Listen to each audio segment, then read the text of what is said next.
Zamora Carvajal. ¿Está? Presente, ingeniero. Ya. Una pregunta para usted.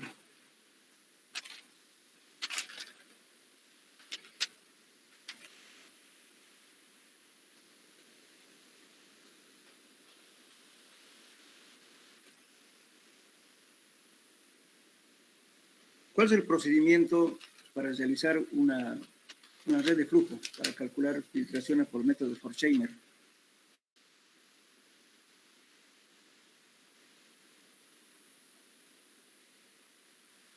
No sabría, ingeniero.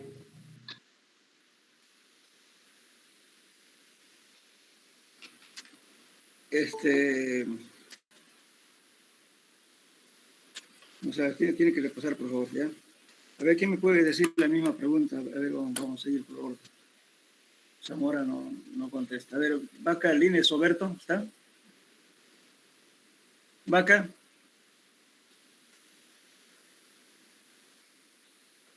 Hola.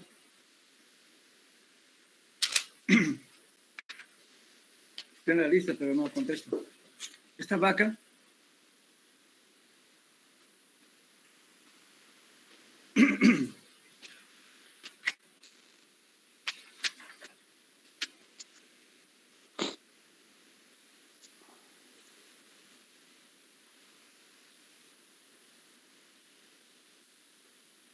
Sebastián José Claudio.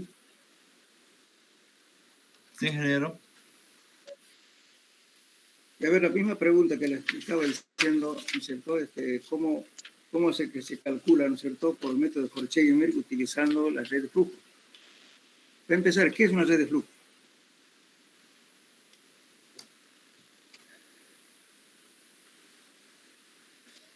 No sabría cómo responder, ingeniero, disculpe. Los jóvenes tienen que estudiar, porque el examen, por favor, es el próximo miércoles. ¿Alguien puede decirme qué es una red de flujo? Son canales de flujo y celdas equipotenciales. Sí, eso es. Sobre la intersección, ¿no es cierto?, entre las líneas de flujo y las líneas equipotenciales, ¿no es cierto?, para poder calcular el flujo utilizando la ecuación de Horkheimer. ¿Quién me puede decir cuál es la ecuación de Horkheimer?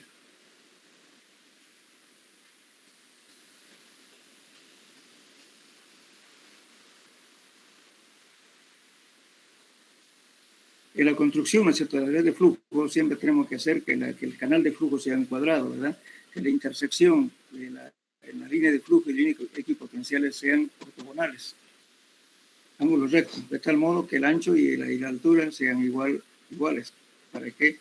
Para que en la ecuación, ¿no es cierto?, ese valor que como estamos calculando el de B, que es el ancho, y A la altura, entonces hacemos que sea 1. Entonces nos queda una ecuación. ¿Quién me puede decir cómo queda la ecuación? ¿Cuál es la ecuación? Ingeniero, según recuerdo, es el gasto a través de cada flujo es igual a el espacio entre cualquier flujo sobre el número de canales de flujo. Ya, entonces, para poder calcular la filtración, o sea, toda la cantidad de agua, el gasto Q, es igual a K, que viene a ser el coeficiente de permeabilidad del suelo. Y delta H es la pérdida de carga, ¿no es cierto?, entre una altura, un punto de mayor presión a otro de menor presión, eso se llama pérdida de carga. Entonces está multiplicado por K por delta H, multiplicado por el número de líneas de flujo dividido entre líneas equipotenciales. Esa es la ecuación de Horkheimer, porque estamos anulando, porque está multiplicado de B sobre A, pero ese B sobre A, como les decía, si hacemos un cuadrado, ¿no es cierto?, donde B es igual a A, entonces se anula.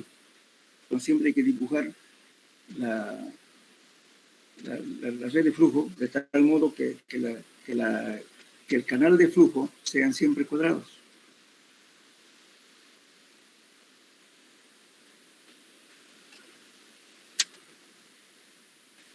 A ver, sigamos.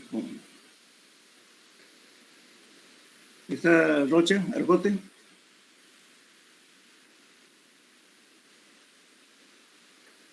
Hola, Sí, Rocha, ingeniero. Argote y Vivian. Una pregunta para usted, ¿ya? Sí, ingeniero. ¿Qué entiende por línea, por curvas isóbaras, por líneas isóbaras?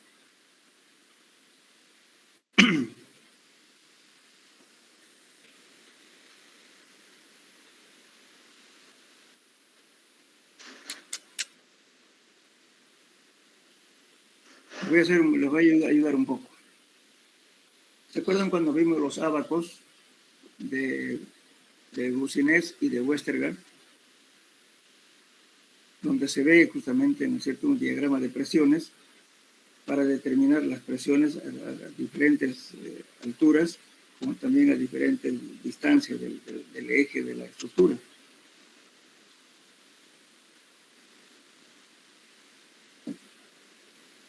¿No se acuerdan? Ingeniero, disculpe, las líneas isóbaras o curvas isóbaras son puntos de igual presiones, si no me equivoco. Sí, exactamente eso. Vamos a hacer lo siguiente, pero están un poquito a la luna. Vamos a poner a ver, pero no vamos a tardar mucho en las preguntas. De todos modos voy a poner eso.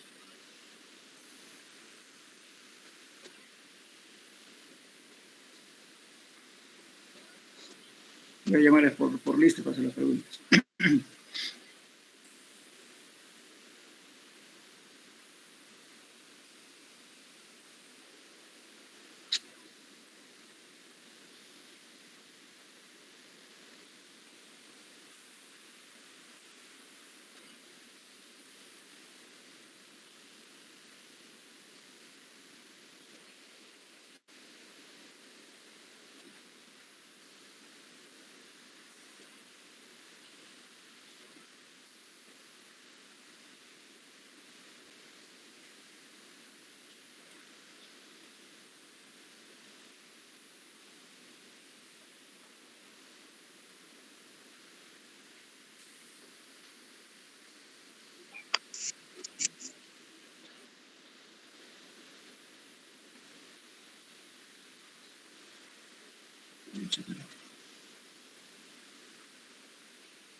Un ratito, por favor.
Vamos a hacer las cosas. Quiero ver para ponerle. Vamos a ver.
Bueno, lo que estábamos hablando de esta gráfica, ¿se acuerdan?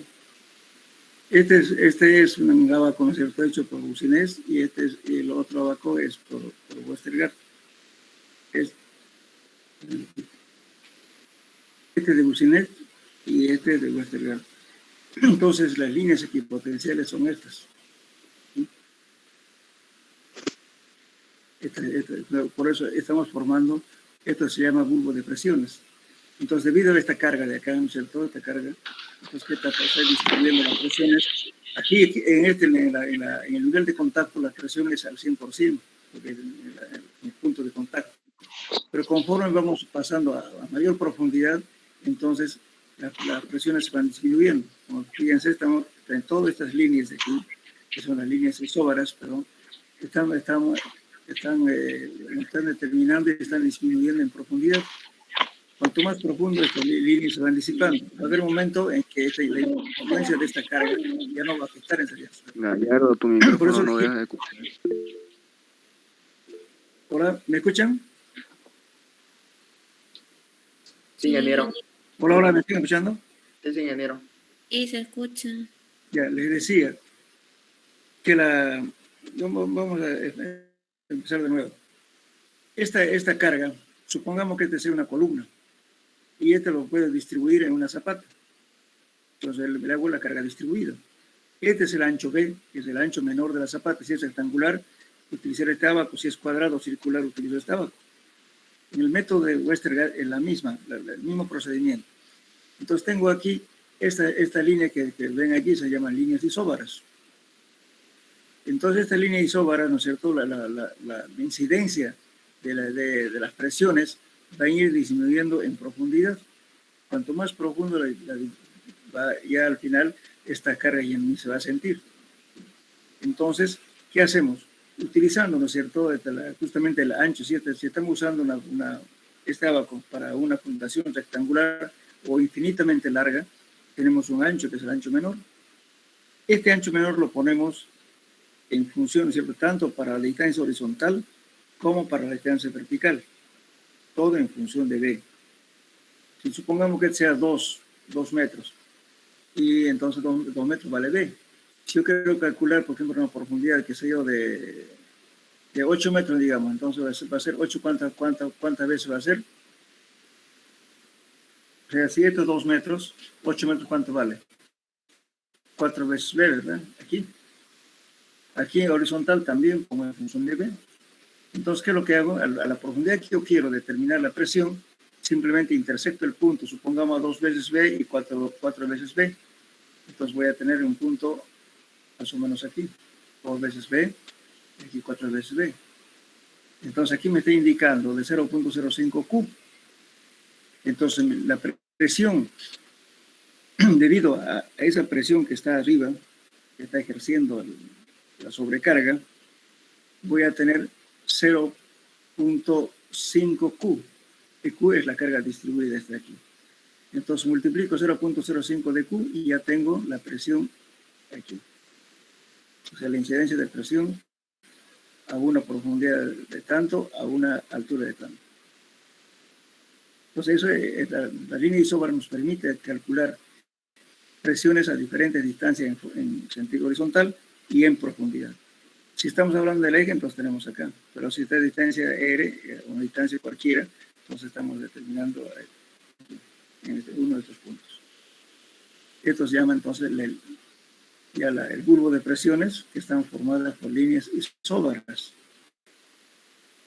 Estos abacos son bastante útiles para calcular la incidencia de las presiones a cualquier profundidad y a cualquier distancia R. Como les decía en teoría, que si aplico una carga de acá, lógicamente que voy a tener incidencia con los vecinos. De repente esta carga, ¿no es cierto?, va a ser tan grande que puede afectar justamente la edificación que está al lado. Entonces, que si de repente tengo otro edificio aquí, también se va a superponer en realidad esa presión aquí. Entonces va a haber mayor carga. Esta carga más esta que me está incidiendo aquí, entonces va a ser grande. Eso es lo que hay que verificar. Ahora, por ejemplo, en los estudios de suelos, se está exigiendo de que se den datos de las obras aledañas que hay de la zona. ¿Para qué? Para que el calculista vea qué incidencia puede afectar al vecino o el vecino le puede afectar a la estructura y viceversa. Entonces hay que saber, ya tiene que calcular. Si yo tengo una casa pequeña, digamos un edificio de 3 pisos, y me van a construir un edificio de 30 pisos, seguramente que voy a tener problemas. Porque justamente esta transmisión de presión puede hacer que la misma carga del puedo aterrizar ahí, se me convee aquí y me levante, o de repente me ayude a hundirme. Entonces sabemos qué presión voy a tener con ese edificio tan grande y la construcción pequeña no le va a hacer nada. Entonces, por tanto, de repente esto se hunde y aquí me va a levantar la estructura pequeña que tengo. Entonces se tiene que hacer la verificación de los vecinos, qué efecto tiene la estructura que se está construyendo. Bien, entonces este sistema, tanto este método que es Bucinec, que es un abaco, y también este Bucinec y el otro es Westergaard. Pues el uso de la misma forma. Pero lo que hay que hacer es simplemente comparar qué resultado me da con este abaco y qué resultado me da con este. Van a ser similares, pero no iguales. Bien, ahora la pregunta teórica. ¿Cuál es la hipótesis que admite justamente Bucinec para hacer este muro de presiones? ¿Y qué hipótesis hace Westergaard para hacer su gráfico, que está en su abaco?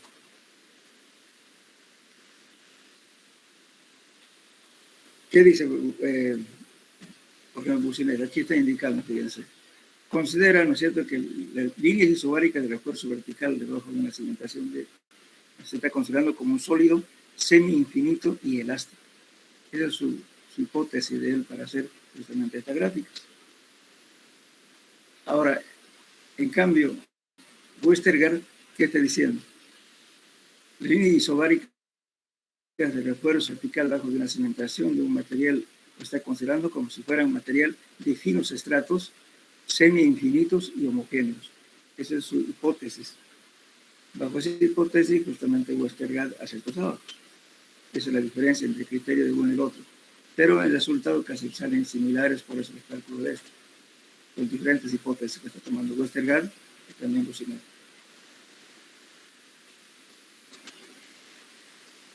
Bien.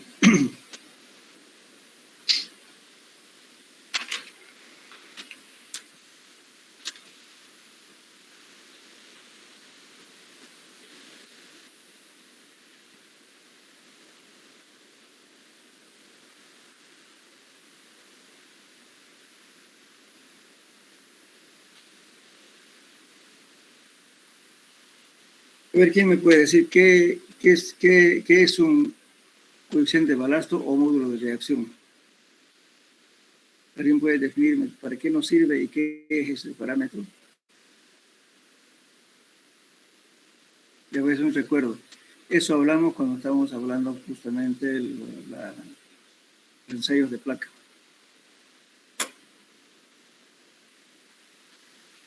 O ensayo de carga, ¿no? Se llama ensayo de carga directa sobre placa.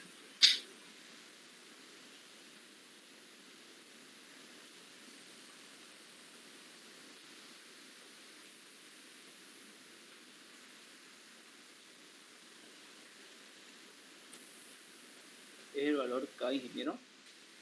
Pero esa pregunta, a ver, para que empecemos, para que vayan acordándose. ¿Qué parámetros nos indica el ensayo de CBR?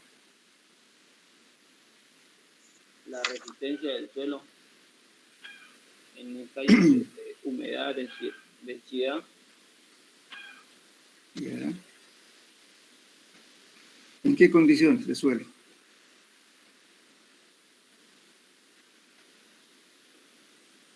En las condiciones extremas, porque hay que saturarlo, ¿no? Y lógicamente el suelo tiene que estar compactado en las condiciones, digamos, ¿cierto? Entonces, el valor del activo de soporte, que se llama de CBR, California Invariant Ratio en inglés, es un índice de su resistencia al refuerzo cortante en condiciones determinadas de humedad y de compactación. Como decía el joven, lógicamente tiene que estar compactado pero tenemos que poner en condiciones extremas. ¿Cuáles son las condiciones extremas? Saturación. Y esas condiciones determinan justamente este ensayo.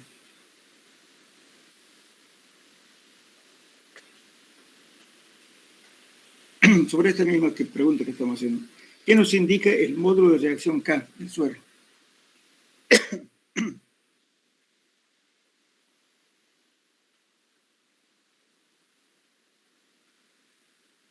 Es una característica de resistencia que se considera constante, ingeniero, lo que implica la elasticidad del suelo. Claro. El módulo de reacción K es, bueno, lógicamente que el módulo de reacción K, K sub B y K sub H. El K sub B es el coeficiente de reacción vertical y K sub H es la horizontal. Entonces, en ambos sentidos tienen valores diferentes de reacción del módulo K. Entonces, cuando hacemos justamente el ensayo de CBR, estamos semejando solamente para una condición vertical, no horizontal. Entonces, para ser horizontal hay algunas fórmulas que pueden convertir la vertical a la horizontal. Pero en la realidad, este ensayo debe hacerse, si queremos algo real, entonces, ¿qué hay que hacer? Un ensayo de placa o de carga sobre placa, es el mismo. Aplicar una carga sobre, si estamos utilizando, ¿no es cierto?, para una estructura, en ese caso, se utiliza una placa cuadrada. Si estamos haciendo para condiciones, digamos, de carreteras o aeropuertos, entonces utilizamos una placa circular. Entonces, hay dos funciones que se determinan, ¿cierto? Entonces, cuando aplicamos para K sub B, realmente la carga es vertical, la reacción vertical. Si es carga horizontal, donde se hace una zanja, en el lugar donde se quiera efectuar la horizontal, y se pone la herramienta al contrario, en sentido horizontal. Entonces, el gato, no se utiliza el gato hidráulico en este caso, se utiliza siempre un gato de una velocidad continua, que es un gato de engranaje. Se va dando una manija, ¿no es cierto? Y va dando una carga constante, porque hay que controlar el tiempo. Entonces, eso se pone en forma horizontal. Entonces, lógicamente que va a ser presión horizontal. Entonces, eso es lo que vamos a medir y vamos a determinar el K sub H. Esa es la real. Si queremos vertical, entonces el gato está en forma de carga vertical. Pero lo más fácil es hacerla vertical, por eso justamente obtenemos el K sub B, el vertical, y luego, por mediante fórmulas, lo podemos convertir a la horizontal. Pero si queremos determinar un coeficiente de balasto o módulo de reacción K horizontal, entonces hay que aplicar las cargas en forma horizontal.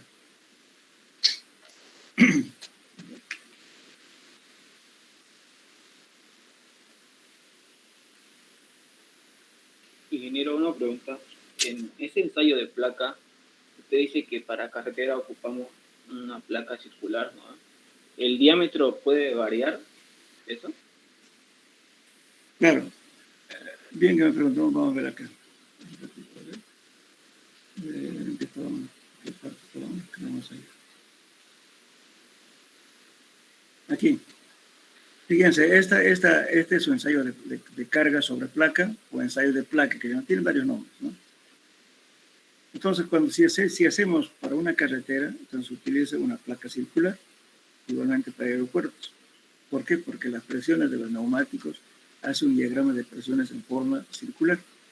Entonces, se utiliza, la norma dice que debe utilizar una placa de 30 pulgadas. Entonces, lógicamente, utilizar una placa de 30 pulgadas implica que debo tener una carga mucho más grande para que esta deformación vertical no ocurra nada hacia arriba, sino hacia abajo. Entonces, la parte de arriba tiene que estar totalmente fijo. Entonces, necesito una carga bastante grande. Alguna vez se utilizan dos orugas, ¿no?, con una viga transversal, o camiones cargados, ¿no es cierto?, para que no haya deformación vertical hacia arriba, sino hay que tratar de que la carga siempre sea abajo, porque necesito que se hunda esta placa al aplicar la carga. Pero si en caso no tengo ese tipo de cargas, entonces puedo variar este diámetro. Normalmente también se utiliza una placa circular de 30 centímetros, perdón, en este caso no está de 30 pulgadas, fíjense, 30 pulgadas significa multipliquen por 2.54, alrededor de 76 centímetros. Es grande. Pues podemos utilizar una placa de 30 centímetros, o si quieren de 35, de cualquier diámetro, generalmente se utiliza de 30. Entonces esa placa de 30 le va a necesitar menos carga. ¿Por qué? Porque la carga va a estar aplicada en un área menor. Entonces, con menos carga vamos a tener la misma deformación. En ese caso, se hace la corrección por diámetro, que es esto. Entonces, por ejemplo, para determinar, estamos hablando de aplicado a carreteras, 0.7 de un valor delta. Este delta es la deformación para aplicar una carga de 0.7 kilos por centímetro cuadrado. Este de aquí. Y la deformación que me dé va a ser este delta de aquí. Multiplicado por D es el diámetro de la placa que estoy usando, no necesariamente 30 pulgadas, dividiendo 76.2, que es el diámetro de 30 pulgadas. Estoy diciendo con un factor que estoy reduciendo a este valor de acá, porque estoy afectando por la corrección por diámetro. Pues normalmente casi en la generalidad se usa esta fórmula, porque rara vez uno va a tener a no ser que sea, por ejemplo, en el aeropuerto hemos hecho nosotros con carga bastante grande, con una placa de 30 pulgadas. Carretera, Puerto Anillo también.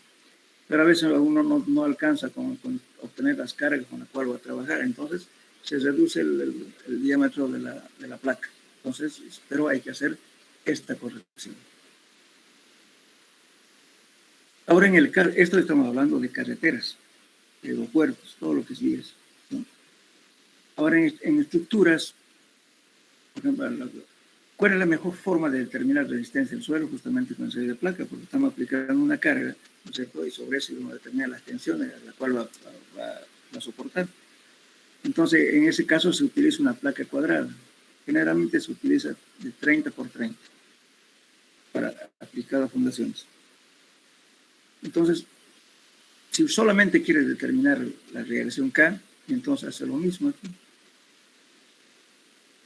Determina el valor, ¿no es cierto?, de 0,7 sobre la presión que necesita y se le va a dar su K. Pero normalmente cuando hacemos el ensayo de placa para estructuras, aparte de determinar el módulo K, se aplica la carga hasta la presión real con la cual va a trabajar esa zapata. Supongamos que el calculista ha calculado, qué sé yo, con una zapata de 2 por no sé cuánto, digamos, 2 por 2, digamos, 2 por 3, lo que sea. Entonces tiene un área determinada.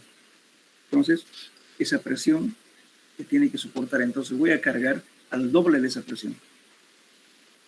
¿Qué pasa? ¿Qué deformación va a tener? Porque justamente la carga de servicio, lo sabemos, ¿no es cierto?, que es el peso propio de la estructura, más las cosas que la gente que va a vivir, todos sus implementos necesarios, toda la carga de servicio. Y supongamos que esa carga de servicio me dé 2 kilos por centímetro cuadrado, yo tengo que aplicar mi carga por lo menos 1,5 veces, la que voy a aplicar a 3 o en lo posible a 4 kilos por centímetro cuadrado. Y voy a ir viendo la deformación que me voy produciendo, ¿no es cierto?, en función de las presiones que estoy aplicando. Entonces se hace una curva, ¿no es cierto?,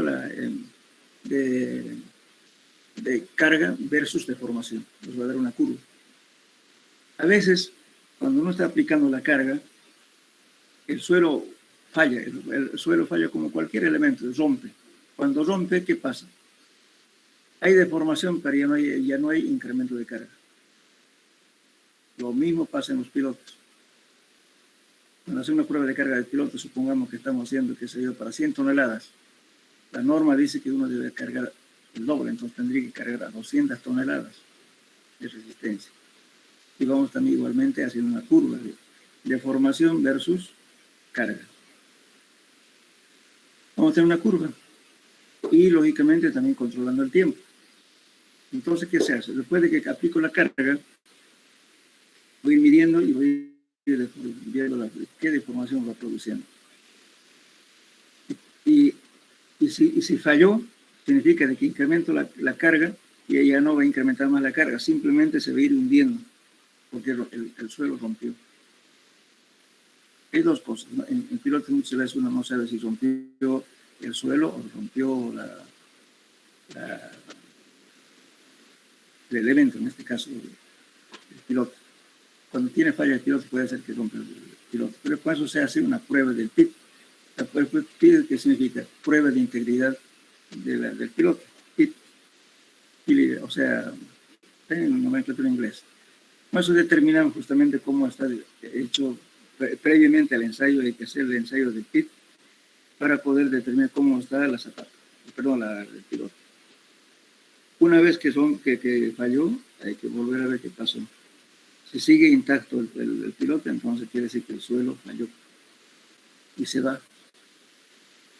Ya no soporta carga. Va incrementando la carga, no va a ir cargando, pero no va a soportar nada. Lo hundiendo. Esa es la rotura del suelo. Eso es lo que se hace en la prueba de carga. En zapatas también se hace lo mismo. En las zapatas reales también se pone anclajes y se pone la zapata real y se aplica la carga. Por ejemplo, yo tuve oportunidad, son muy pocas veces que se hace en 2 colegios. Y tuvieron un problema de cálculo y problema del supervisor que no estaba convencido de que lo que estaban poniendo estaba mal. Entonces pidió la prueba de carga en zapatas. Pero la zapata se vacía tal como se debe vaciar nomás y sobre eso se hace se pone anclajes y una viga transversal y se va aplicando la carga para ver si realmente aguanta o no aguanta y qué deformación tiene. Pero lógicamente que es la mejor medida. Pero el problema es que, de acuerdo a los autores, dicen de que ese valor que hemos estado obteniendo plenamente es válido hasta 1,5 veces el diámetro de la placa. Si estoy usando una placa de 40 centímetros, entonces me va a valer hasta cuánto, desde 30 centímetros, digamos 30, hasta 2 veces el diámetro, 30 hasta 60 centímetros. Pero de ahí ya no me da seguridad de la ensayo de placa. Por eso se hace los ensayos cuando hacemos para fundaciones cada metro. Entonces uno hace un agujero y uno va haciendo la prueba a cada metro y en cada formación que pudiera producir un material que sea blando también se hace ahí. Es un trabajo bastante. En algunos casos, cuando la gente pide algunas especificaciones, yo estoy hablando de esto porque a mí me ocurre. Por ejemplo, me piden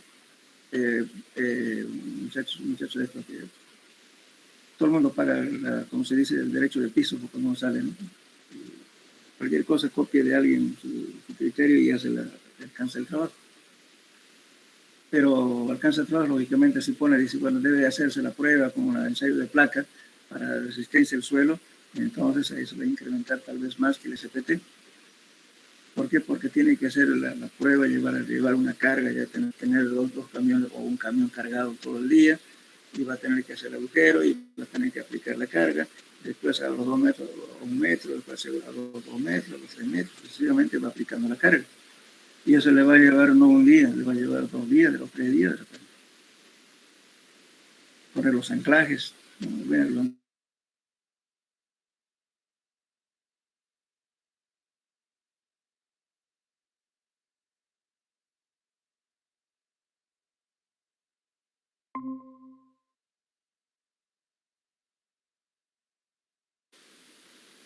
Los camiones parados ahí, ¿cuánto le van a cobrar por día? Cargados. Entonces no es nomás de pedir, hay que saber en qué condiciones que pedir. De que da seguridad, sí da seguridad. Algunas obras que son importantes a veces piden eso. Aparte de hacer penetración, el CPTU, piden SPT, piden justamente como verificación del ensayo de placa, que es la más directa que la real en realidad, porque estamos aplicando una carga real. Pero tiene costos. Bien. No sé si me entendieron algo. Más que todo, unos recordatorios que ya hablamos anteriormente. Bueno, ahora lo que les decía también, este abaco que ven aquí, está hecho para un ensayo de Severe. Y aquí me está dando módulos de acción K. Pero ustedes saben que lógicamente que en Severe se hace penetración con un pistón Y el ensayo de placa se hace la penetración con una placa. Pero las deformaciones son diferentes. Para este valor, para el caso B del diseño, para encontrar este CBR, ¿no es cierto?, cuando aplico el pistón que hago, el pistón voy a penetrar a 0.01 pulgadas. En cambio, en el ensayo de placa utilizo una deformación de 0.005, la mitad de la que considero en el ensayo de CBR. Por eso, lógicamente, estas gráficas tienen alguna correlación que han hecho, pero no son tan exactas, porque estamos tomando dos deformaciones diferentes. ¿No es cierto? Cuando estamos viendo esta fórmula aquí, si ustedes dan cuenta, fíjense, aquí me está diciendo, aquí, por lo anterior, el módulo de reacción K de un suelo en estado natural subrasante, su base, conocido en algunos lugares como coeficiente de balasto. Es una característica de resistencia que se considera constante, lo que implica elasticidad del suelo. El valor numérico depende de la textura y composición de humedad y otros factores que afectan la resistencia del suelo. Las pruebas han demostrado que el módulo de reacción de los suelos varía con el área cargada y con la cantidad de asentamiento. Entonces, aquí, por lo anterior, la usual que se denomina SK se hace por medio de una placa circular de 30 pulgadas de diámetro bajo una presión que se produzca en la deformación, ¿no?, de 0.127, que corresponde, fíjense aquí, a 0.05 pulgadas. Ahora, estamos hablando de esta deformación. Y en el CBR, ¿cuántas deformaciones se admite? Es para 0.1 pulgadas. En la mitad, o sea, el doble de esto. 0.1 pulgadas significa, no sé, 2 veces 0.05. Entonces, las deformaciones que se utilizan en ambos casos son diferentes. Entonces, con lo que se tiene, lo que estamos viendo acá. Entonces, este abaco que ven aquí, que van a fijar aquí.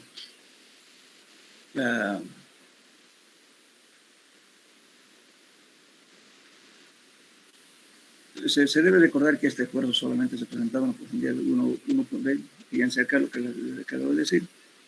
Debe recordarse que este esfuerzo solamente es representativo de una profundidad de 1.5 a 2 veces el diámetro de la placa empleada.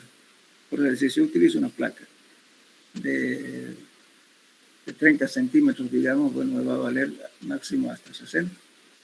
Válido, tendría que ser otro ensayo. En la figura se muestra una curva de relación CBR para 0.1 pulgada, que es justamente para la gráfica del CBR que está mostrando aquí. Este es un CBR, pero con una deformación de 0.1 pulgadas. En cambio, en el ensayo de placa considera 0.05. Esa es lo que muchos autores consideran eso, ¿no? Porque fíjense, en el ensayo de placa estamos considerando 0.01 pulgadas. En cambio, en el CBR estamos usando un 0.1, el doble de esto. Entonces, con eso se obtuvo esta gráfica. Entonces, lo general en nuestro medio es justamente esto. Tomamos el valor de CBR, supongamos 15. ¿Cuánto es un CBR? 6. Pero, bueno, así trabajamos. Pero lo real es hacer un ensayo de placa. Lógicamente es más caro.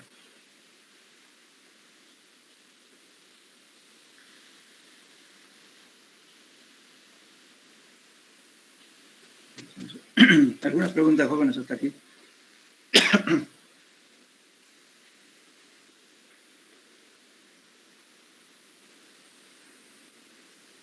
Pero otra pregunta veremos del examen.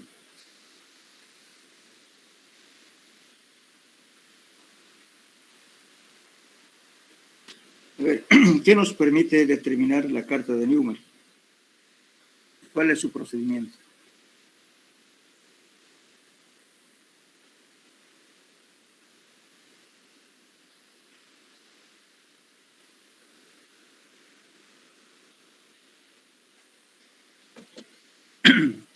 Hola.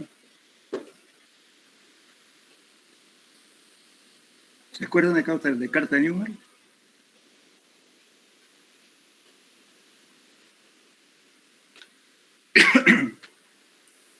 Hola, ¿me escuchan?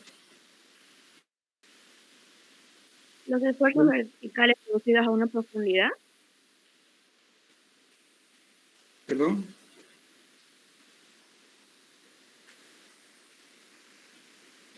No le escuché, ¿me puede repetir, por favor? Que si los esfuerzos verticales producidos a una profundidad determinada. Sí, está bien, pero la carta de Newman nos permite determinar los esfuerzos verticales producidos a una profundidad Z cualquiera, ¿verdad? Debido a la carga superficial, y consiste en hacer uso del gráfico de influencia que se construye. No sé si se acuerdan, con círculos, ¿no es cierto? Hicimos una carta. Y el procedimiento se dibuja en el plano de la cimentación, de un papel transparente, como decía, a una escala determinada, y que el segmento de la carta represente la profundidad. Generalmente este método se emplea para algunas fundaciones de una forma geométrica irregular, pero cualquier forma. Pero sí hay que conocer las presiones que están actuando sobre esa estructura. Esa es la ventaja que tiene este método, es método gráfico.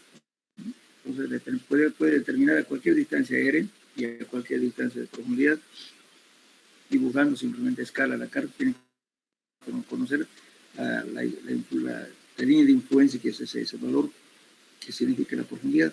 Y con eso calculan y dibujan, ¿no es cierto?, en la carta, y hacen coincidir el centro de la carta para determinar, ¿no es cierto?, los valores, digamos, cuántos cuadritos abarca justamente la forma geométrica de la estructura.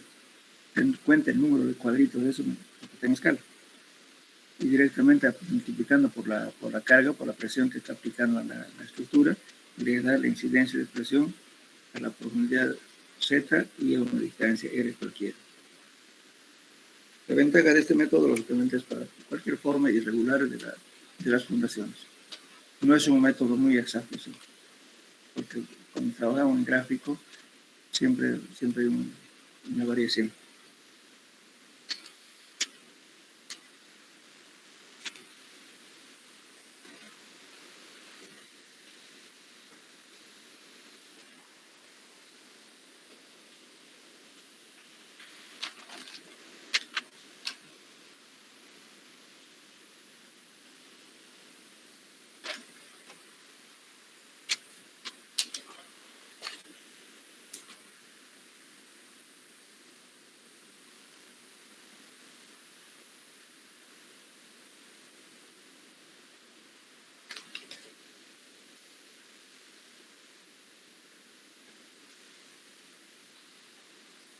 Cuando estamos hablando de la teoría de Terzaghi,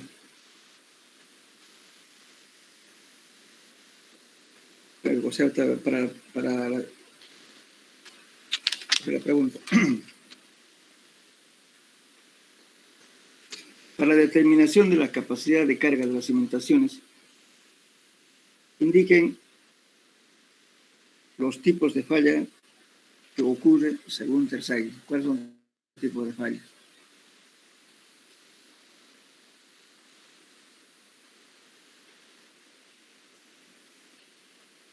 Falla por corte general, por corte local y funcionamiento. Y por funcionamiento. No, falla por corte general. ¿En qué caso ocurre eso? En mayores a 65% y arena en arenas densas. Arenas muy densas o arcillas rígidas, ¿no? Sí. Y la falla por corte local, para suelo relativamente blando, ¿no es cierto? Por eso hay que siempre discriminar. Es importante cuando usamos el ábaco o el criterio donde esté tabulado esto, hay que saber cuál de la falla vamos a tomar en cuenta, si es general o local. Si es general, entonces lógicamente nos va a dar valores más grandes, más resistencia, pero no puede romper, ¿no? Es igual que el acero, ¿no es cierto? El acero de construcción tiene más carbono y por tanto, ¿no es cierto?, aguanta mucho, pero si se halla, rompe de golpe. En cambio, un acero dulce que llamamos, ¿cierto?, para hacer el tinglado, eso es más dúctil, se deforma, pero no se rompe fácilmente. En cambio, el otro aguanta mucho, pero rompe, tiene un sedimento más de golpe. Igualmente en el suelo.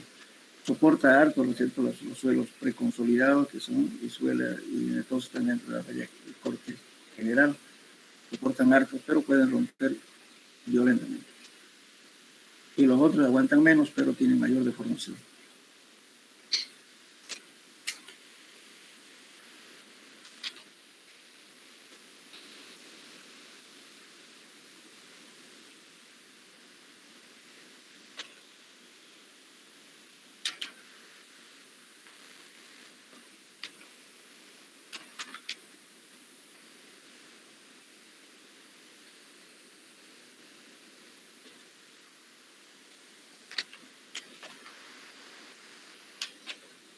¿Tienen alguna consulta, alguna duda de algún tema, por favor?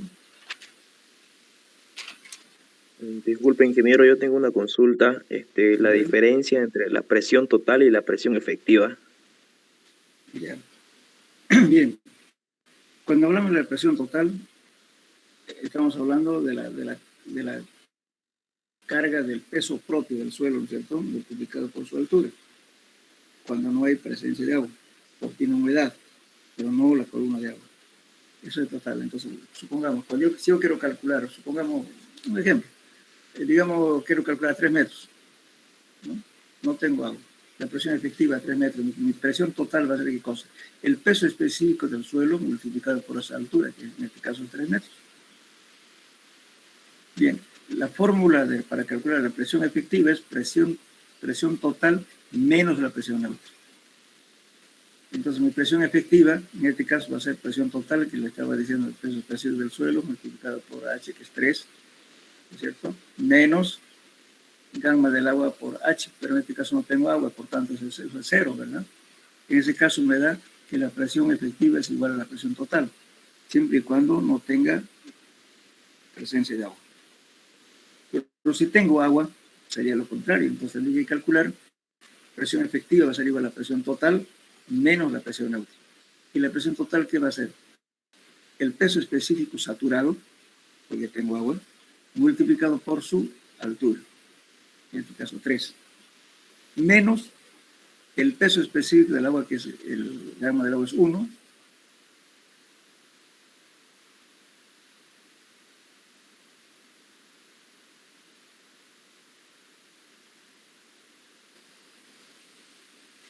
en cambio el otro es el gamma su m, especialmente saturado, que es la total. En este caso, cuando ya está con agua, calculo con el gamma saturado. A ese le quito la presión neutra, que es el peso específico del agua multiplicado por su altura. O de lo contrario, calculo directamente, si yo tengo agua, calculo el gamma saturado, el gamma sumergido es igual al gamma saturado menos gamma del agua. Entonces ahí directamente me está calculando la presión efectiva, porque le estoy quitando y evidencial, decir gamma sumergido menos gamma saturado, y le estoy quitando lo que está haciendo el agua. Porque gamma sumergido es igual a gamma saturado menos gamma del agua, y ya le quité, entonces directamente me da el valor de gamma de presión efectiva, en ese caso. Si no, calculan primeramente la presión total y le van restando el efecto del agua. No sé si respondí a su pregunta. Y en realidad, ¿qué es presión efectiva? Por eso se llama presión también intergranular. Algunos autores dicen presión intergranular o presión efectiva.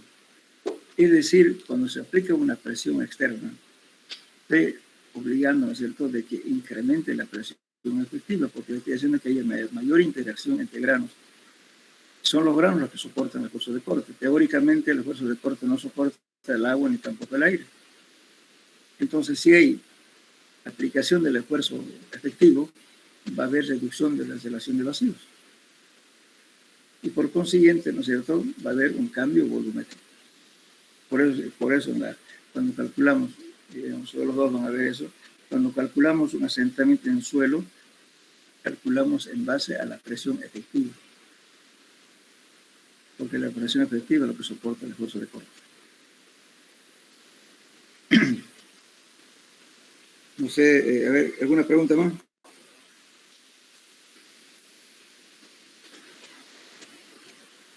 Ingeniero, yo tengo otra consulta. Ingeniero, yo tengo- A ver, háblame. ¿Cuál es su consulta?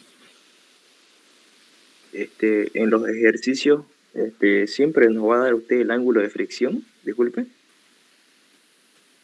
Claro, como dato también tengo que conocer el ángulo de fricción interna, ¿sí?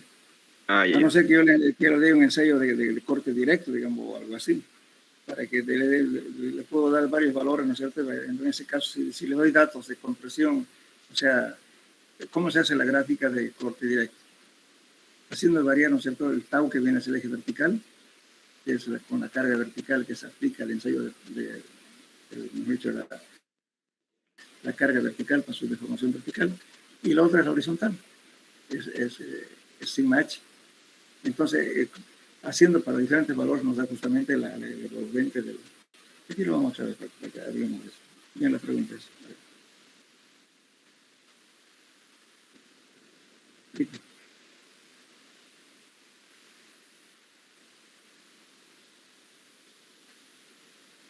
Fíjense, este es un aparato analógico para determinar el ensayo de corte directo. Aquí tengo una caja que está partida horizontalmente, porque aquí la mitad de la muestra y acá arriba está la mitad. Estamos haciendo qué cosa, obligando de que el suelo siempre rompa en forma horizontal, esa es la desventaja de este método. En cambio, la rotura nunca se da casi horizontal, siempre tiene un ángulo de corte. Aquí estamos obligando que se rompa horizontalmente. Entonces, aquí voy a aplicar, primeramente este aparato de acá, que viene aquí, es una pesa para equilibrar. Cuando yo aplico abajo de esta cajita tiene una piedra porosa, coloco la muestra, encima le coloco otra piedra porosa y encima una placa para aplicar la carga. Entonces, ¿qué se hace con eso? Entonces, cuando primeramente voy a poner con este aparato de aquí, que es una pesa, voy a poner en equilibrio esta carga, porque aquí voy a colocar pesas y eso me va a aplicar la carga vertical, Entonces, pero para empezar el ensayo, que hay que hacer, poner en equilibrio, que esto tiene que estar apenas topando a la placa vertical para aplicar la carga vertical. Tiene que estar en equilibrio. Entonces, una vez que cargue aquí voy a poner pesas, ¿no es cierto? Eso me va a dar una carga puntual dividido entre el área de la caja de corte y la presión. Eso es mi carga vertical. Mi presión vertical, no carga vertical. Con la carga vertical, calculando mi presión vertical. Entonces, hay dos formas de hacer. Una vez ya tengo la deformación, cargo la carga vertical, hay un método, ¿no es cierto?, donde inmediatamente aplico la carga horizontal. O también puedo esperar de que la carga vertical actúe, que deforme totalmente el suelo, recién aplico la carga horizontal. Va a depender en qué condiciones va a trabajar el suelo para hacer estos ensayos. Entonces, a veces, si estoy haciendo simultáneamente, entonces aplico la carga vertical y inmediatamente empiezo a aplicar la carga horizontal. Entonces voy a tener el valor que con esta manivela, aquí este es un gato que tiene engranaje, al girar me está empujando este tornillo sin fin, el cual me aplica una carga en este anillo dinamométrico. Este es un anillo que me está enviando la carga. Pero estoy empujando y estoy utilizando la carga horizontal de la mitad, y la otra mitad está estática, porque como dijimos, esta caja de corte está dividida en dos, por la mitad. Uno fijo abajo y el que se mueve el de arriba. Entonces este aparato está empujando la placa de arriba, cosa que se produzca el cizellamiento, la ruptura horizontal. Entonces voy a tener mi carga vertical dividida entre el área de corte y la carga horizontal dividida entre el área de corte. Entonces voy a tener dos valores. Entonces el de carga, este es sigma B, o sea, la presión vertical, y esto me da la presión horizontal. Entonces, grafico acá, el tau es simplemente la carga horizontal dividida entre el área de corte. Este tau de aquí. Y sigma, esta es la carga vertical, es la carga vertical dividido entre el área de corte, este es sigma. Entonces voy a ir haciendo variar hasta que se produzca la carga. Primero empiezo con una carga más pequeña, luego aplico otra carga, en fin, para tener diferentes puntos, cosa que cuando yo dibuje, siempre esos puntos me van a dar casi colineales, me va a permitir hacer estas rectas.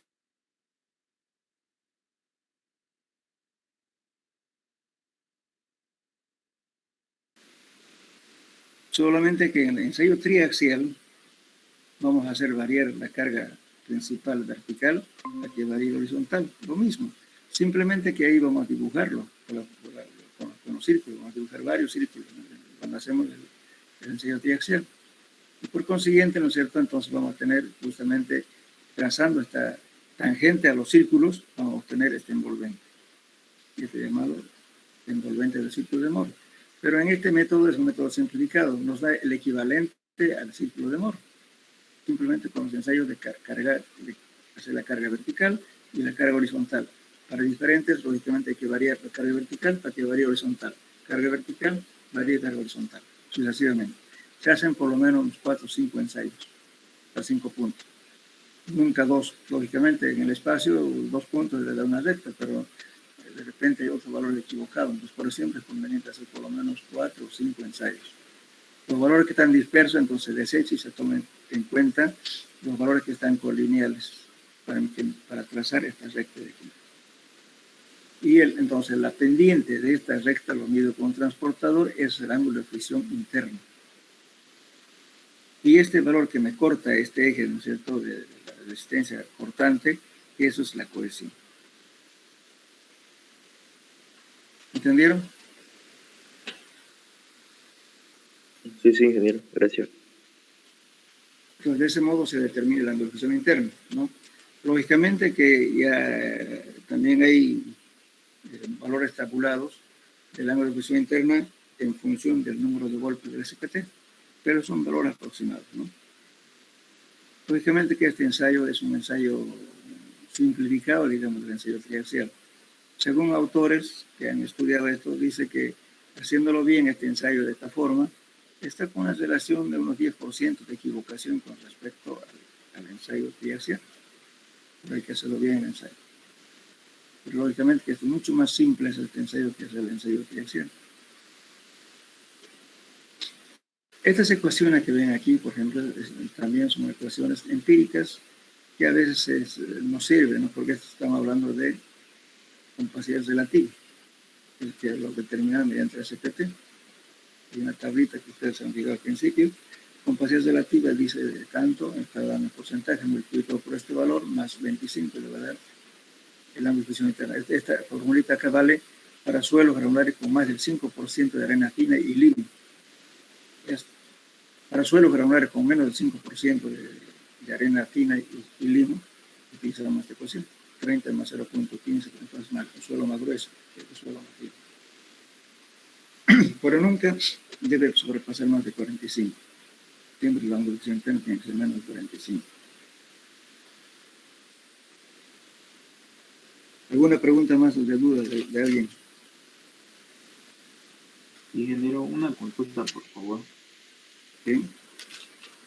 ¿Cuál es la diferencia entre la capacidad de carga de la cimentación y la tensión admisible del suelo? Justamente eso les pregunté en su informe, ¿de quiénes han hecho? Hay una pregunta de ¿cómo se llama? En su práctica. ¿No la han hecho?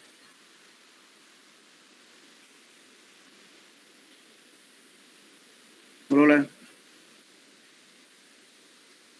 Fíjense una cosa, cuando estoy hablando de capacidad de carga, ya estoy colocando, ¿no es cierto?, fíjense la ecuación de Terzaghi. Bueno, ustedes no han llegado todavía a ese de ahí. Pero de todos modos, si vemos la TV de Terzaghi, estamos diciendo de que estamos calculando los factores de carga de Terzaghi en función del ángulo de presión interna del suelo. Tomamos en cuenta la cohesión, tomamos en cuenta el peso específico del suelo y tomamos en cuenta el ancho menor, o si es rectangular, y si es circular, lo mismo el radio del círculo, o si es cuadrada también el ancho, digamos, ¿no? de la estructura. Estamos tomando en cuenta valores ya geométricos. Entonces nosotros estamos diciendo, ¿cierto? Para ese tipo de suelo, con ángulo de presión interna, con peso específico de tanto, más la placa o la cimentación que estoy colocando, ¿cuánto me aguanta ese suelo? Eso es la capacidad de carga. ¿Entienden? Ahora, ¿qué es tensión admisible del suelo? Tensión admisible estoy haciendo justamente un ensayo de corte, porque el ensayo de SPT es una forma de medir la resistencia al esfuerzo cortante. Justamente aquí, fíjense, cuando estamos hablando acá, estamos diciendo cuántas formas hay para determinar el esfuerzo de corte. Al principio.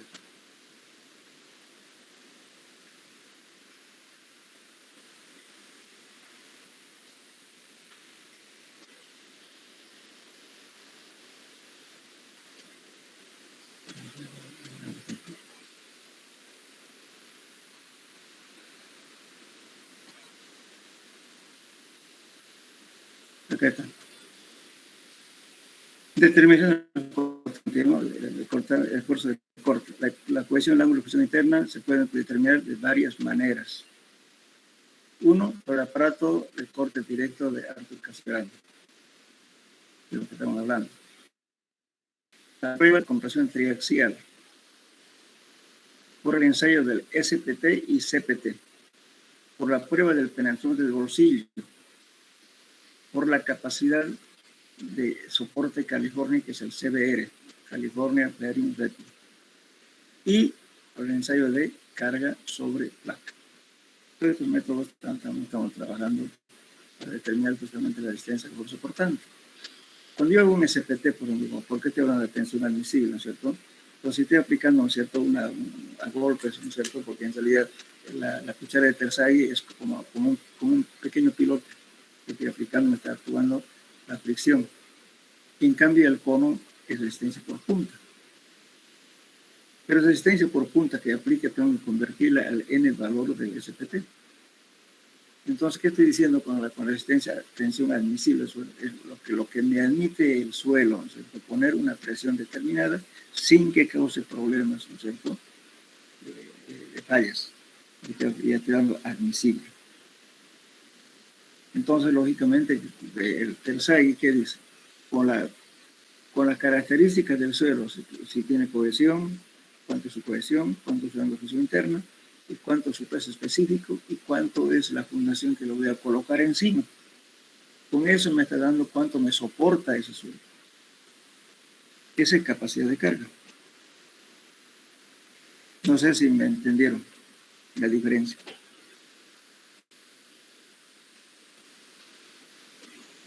Hola. Hola, ¿me escuchan? Sí, ingeniero, está bien. Yeah, esa es la diferencia, ¿no ven? Uno ya está con las dimensiones determinadas de fundación. En cambio, cuando usted está golpeando con una SPT, no está poniendo ninguna fundación, simplemente está determinando golpes, ¿no es cierto?, que va a determinar cuánto va a soportar ese suelo, ¿no es cierto?, si alguna vez carga algo. Lógicamente que la capacidad de soporte del suelo va a variar en función de la carga que le pongo, o sea, del diámetro del contacto, digamos, del área de contacto. Cuanto más grande, lógicamente su capacidad de carga va a ser mayor.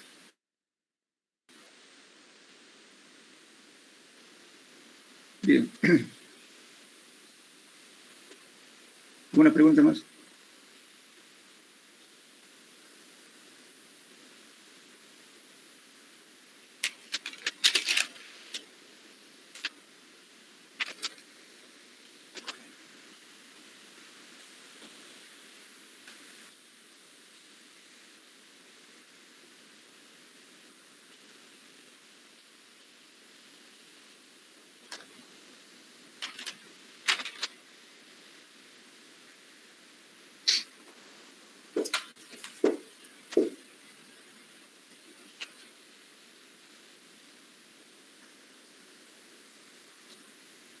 A ver, jóvenes, ¿qué duda más tienen, por favor?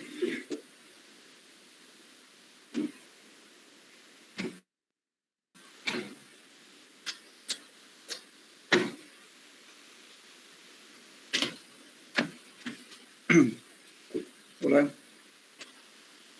¿No tienen dudas?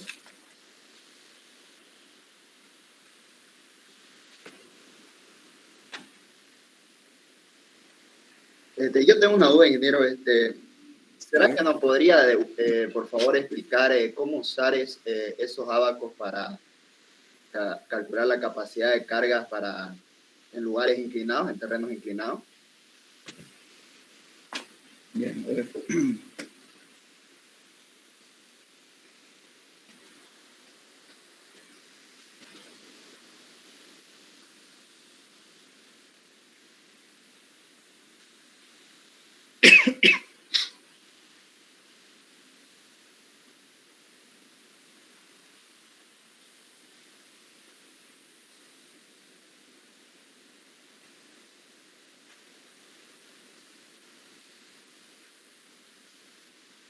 ¿Esto? Ese abaco. Ya. Fíjense, tenemos aquí el ángulo beta es el ángulo de inclinación. Beta. Y B es el ancho de la fecundación, ¿verdad? Entonces tenemos aquí, también tenemos como dato el ángulo de presión interna, que es esto de acá. Este es por ejemplo, acá estamos dando en función del ángulo beta, o sea que en función de la inclinación encontramos NGC, perdón, NCG, ¿no? Entonces nosotros no estamos, aquí estaban las condiciones, se dice, en la figura 149A, B y C, dice, usar las líneas llenas si Z es igual a D. Esta de acá, cuando Z sobre 0, entonces cuando se aproxima a 0 nunca va a ser 0, casi próximo a 0, puede considerar un 0. Y las punteadas cuando este valor sea, la duración sea 1 o también mayor a 1. En ese caso utilizamos las líneas punteadas. Entonces, con los valores que tenga usted, se puede calcular, lógicamente, que este valor, justamente aquí, este valor de aquí, factor de estabilidad, que es la relación de gamma z, peso espacial del suelo, multiplicado por la profundidad, z, dividido entre la cohesión.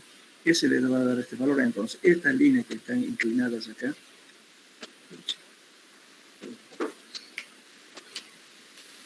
estas líneas que están inclinadas acá, es justamente encuentra con este valor de PA, utiliza este valor, esta fórmula, factor de estabilidad, gamma o z, este valor de aquí, gamma donde está apoyada la zapata, el peso espacial del suelo, entre la cohesión, usted determina estos valores.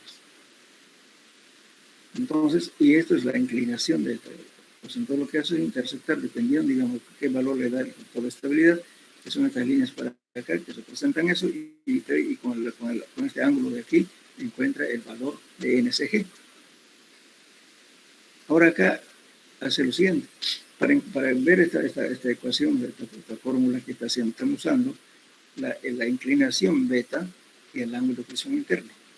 Entonces interceptamos, para inclinación tanta, en presión interna, usted intercepta el punto, ¿no es cierto? Está diciendo acá cuando las líneas punteadas serán cuando Z sea igual a B, o lo contrario, va a depender de qué tipo de entonces puede utilizar esta línea o estas líneas, pero con qué valores está usando, con la inclinación y el ángulo de presión interna. Esto significa estas raíces de acá para el ángulo de presión interna. Entonces, en cambio, aquí no está encontrando con el factor de estabilidad. Aquí está usando la inclinación y el ángulo de presión interna. Con eso encuentra este valor, NWQ. Esa es la forma de utilizar y está todo. Esto, el ángulo de inclinación y el ángulo de presión interna y, lógicamente, la cohesión. Esa es la forma de encontrar. Lógicamente, estos agujímetros, porque va a ser muy difícil, fíjense, calcular, ¿no es cierto? A veces nos sale con es aproximado. Siempre los abacos son aproximados, no son tan idénticos. Por eso, en el cálculo, ¿no es cierto?, en el examen se nota, ¿no?, cuando copian. Siempre va a ser una variación, no, nunca es igual. ¿Eso era la pregunta, joven? Sí, sí, ingeniero. Ya. Cuando sale, digamos, un ángulo de fricción de 35, por ejemplo, ahí es más complicado. Interpola. Siempre en los abacos hay que interpolar. Nunca le va a dar exactamente como 30, 40, 41, le va a dar. Entonces, interpola aproximadamente. Lógicamente, es siempre conveniente cuando uno utiliza un abaco pegarse un papel transparente. En el papel transparente usted lo va a interpolar, si no su abaco se está lleno de garabatos. Entonces coloca un papelito que se ve y hace la interpolación. Así se hace.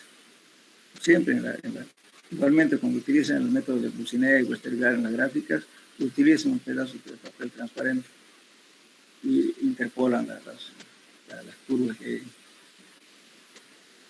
es bueno que tengan un abaco y un pedazo de papel para interpolar, así que utilizan el método. Bien, ¿alguna pregunta más?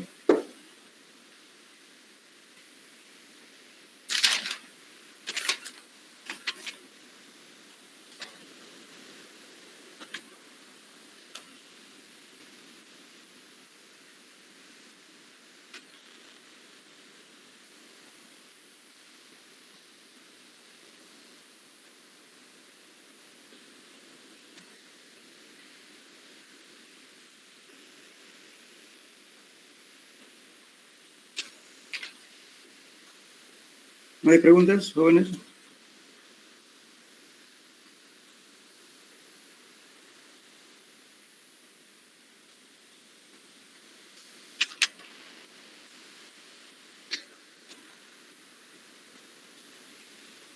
Ya, a ver, ya que nos preguntan.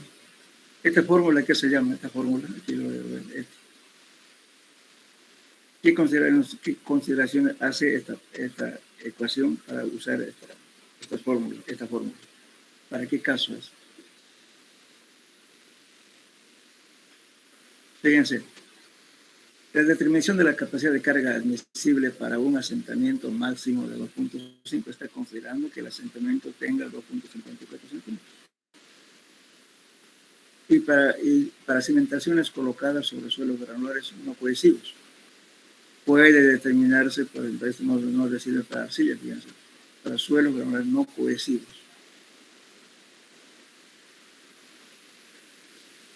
Pueden determinarse por medio de esta expresión. Estas son fórmulas de una institución que se llama ARE. Entonces estamos calculando, ¿cierto?, en función de la posición del nivel de la base de la zapata. Cuando está encima del nivel de fundación, entonces considera Z1. Y cuando está debajo, si el nivel de fundación está debajo del nivel freático, Z1.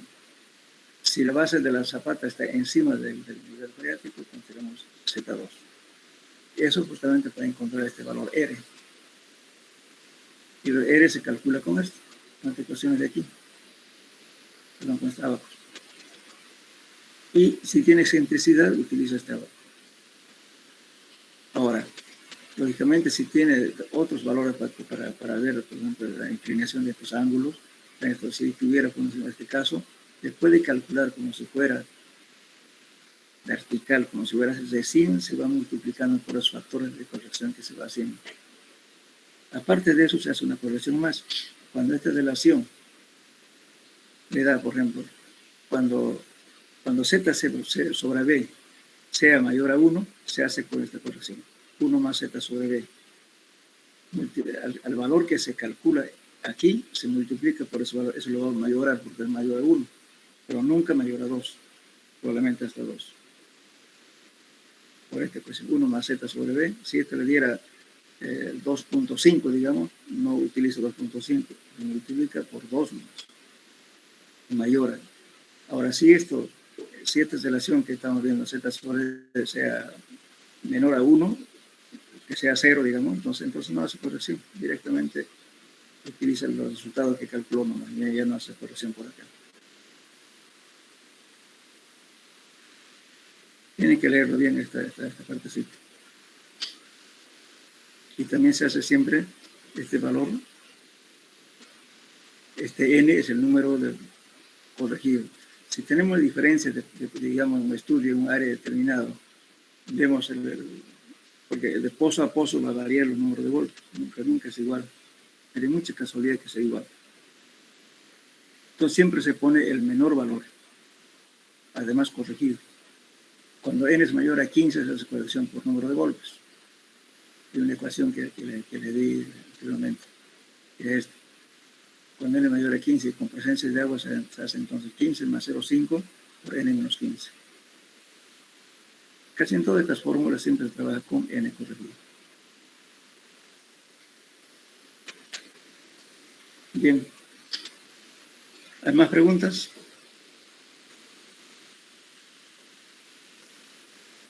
Entonces hagan su formulario, por favor, de suelos 1, tenganlo listo, y su formulario de todas las ecuaciones que hemos hecho en suelo 2, por el examen. Entonces el día lunes vamos a avanzar los temas de empujes y estabilidad de taludes, tenemos dos temas más. Cosa que nos dé tiempo para que ustedes hagan su grupo y hagan, porque eso va a equivaler al segundo parcial. Poder un tema de empujes y estabilidad de taludes por grupos. Eso lo voy a ir exponiendo con la clase que vamos a formar, qué sé yo, en una mañana podemos darle, qué sé yo, la mitad, digamos, de los grupos, la otra mitad, en 2 semanas terminamos el segundo grupo, el segundo parcial.